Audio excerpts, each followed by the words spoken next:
पीड़ित व्यापारी रामसरन गुप्ता ने प्रेस वार्ता करते हुए न्याय की गुहार लगाई। चच की आड़ में भूमाफियाओं का खेल, करोड़ों की निजी जमीन पर अवैध चच बनाकर जबरन धर्म परिवर्तन का आरोप। विनोबा नगर शिवपुरी में 570 वर्ग गज के प्लॉट पर दबंगों का कब्जा, पुलिस की भूमिका पर भी उठे सवाल, उच्च स्तरीय जांच की मांग। कानपुर विनोबा नगर शिवपुरी क्षेत्र में एक निजी भूखंड पर अवैध रूप से कब्जा कर भव्य चर्च के निर्माण और इसके माध्यम से गरीब व भोले भाले लोगों के जबरन धर्म परिवर्तन कराने के सनसनीखेज आरोप लगे हैं। पीड़ित व्यापारी परिवार ने दबंगों पर जान से मारने की धमकी देने और पुलिस की सहयोग न करने का गंभीर आरोप लगाते हुए मामले की उच्च स्तरीय जाँच और संपत्ति पर विदेशी फंडिंग की आशंका को लेकर कार्रवाई की मांग की है।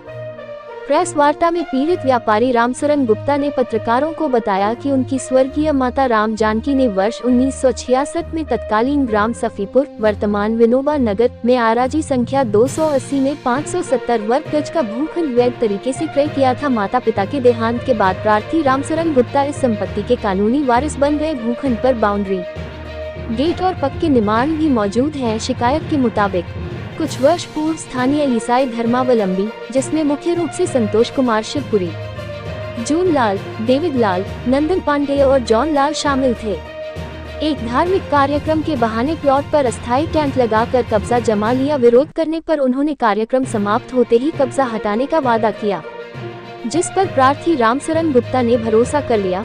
वायदा खिलाफी करते हुए इन भूमाफियाओं ने न केवल अस्थायी कब्जा नहीं हटाया, बल्कि धीरे धीरे प्लॉट पर स्थायी निर्माण शुरू कर दिया। जब प्रार्थी रामसरन गुप्ता ने उन्हें रोकने का प्रयास किया, वही संतोष कुमार शिवपुरी, उसका पुत्र साइमन शिवपुरी और डेविड लाल ने उन्हें जानमाल की धमकी दी। आरोप है कि दबंगों ने फर्जी दस्तावेजों के सहारे सरकारी अभिलेखों में नाम दर्ज कराने का प्रयास किया और प्रार्थी रामसरन गुप्ता के स्वामित्व वाले प्लॉट पर जबरन कब्जा करके new light friendship fellowship society church नामक एक भव्य इमारत का निर्माण कर लिया। शिकायत में कहा गया है कि इस निर्माण में करोड़ों रुपए खर्च किए गए हैं। प्रार्थी रामसरन गुप्ता ने आरोप लगाते हुए कहा कि संतोष कुमार शिवपुरी और साइमन शिवपुरी की पूर्व की कमजोर आर्थिक स्थिति का हवाला देते हुए सवाल उठाया है कि बिना किसी कारोबार या नौकरी के उनके पास इतने कम समय में कारें और करोड़ों की संपत्ति बनाने का धन कहां से आया। यह आशंका जताई गई है कि उन्हें विदेशों से धन प्राप्त हो रहा है, जिसका उपयोग अवैध कब्जों और धर्मांतरण की गतिविधियों में किया जा रहा है। मामले की सूक्ष्म वित्तीय जांच की मांग की गई है।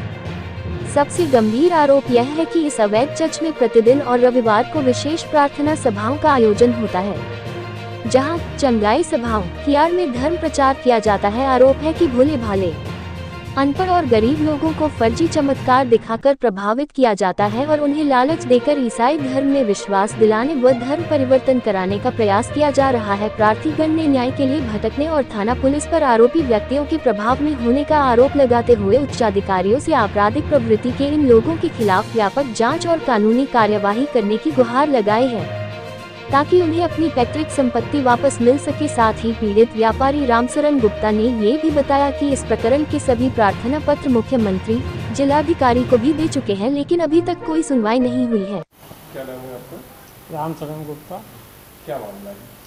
हमारी ज़मीन पड़ी थी, माता जी के नाम में 1966 में खरीदी थी ज़मीन को। उस पर अभी कुछ दिन पहले ईसाई भाइयों ने और वहाँ के अगल बगल रहने वालों ने उन्होंने पूरी ज़मीन पर कब्जा करके उसको निर्माण कार्य करवा रहे हैं। निर्माण कार्य करवा रहे हैं, इसकी शिकायत आपने की? इसकी मैंने शिकायत की माननीय श्री मुख्यमंत्री जी को की, पुलिस आयुक्त को की, जिलाधिकारी की। उस पर जांच जाती है, थाना कचहरी के पास खाली देखने जाते हैं, फिर उसके बाद कहते हैं ये सब कुछ मैं नहीं कर पाऊँगा, ये आप कोर्ट से लड़िएगा। ये वहाँ से मुझको जवाब मिलता है। कई बार मैं जा चुका हूँ थाना कचहरी। कितने समय पहले आपने शिकायत की थी? हमने मार्च में की थी मुख्यमंत्री जी को, पुलिस कमिश्नर को भी की 29 नौ को 25 को। क्या आश्वस्त किया है उन्होंने आपको? उन्होंने कहा मैं दिखवा लूँगा। आप क्या मांग करते हैं? हम मांग ये करते हैं कि मेरी ज़मीन ये खाली करा करके दे देंगे। जमीन आप जब मांगी थी उन्होंने तो क्या ली थी आपसे? बोलते कि हमको कुछ दिन के लिए दे दो, मैं कोई फंक्शन कर रहा हूँ। कितनी जगह थी वो? 570 वर्ग। तो कोई लिखा पड़ी आपने कि किसी कार्यक्रम में लिख दिया था? ऐसे सिर्फ कार्यक्रम के लिए कि 1 हफ्ते के लिए मुझको दे दो, मैं इसको खाली करके यहाँ करूँ। क्या कार्यक्रम हो रहा था वहाँ? वहाँ ईसाई भाइयों का सब कुछ क्या हो रहा था ये सब था, ये लोग सब यही था। अब क्या स्थिति है उधर में? अब ये लोगों ने सब बनवा लिया को, कई लोगों ने मिलके अपना अपना अलग अलग उसमें सब बात कर लिया, उसमें कई लोगों ने अपना कब्जा करके बनवा लिया।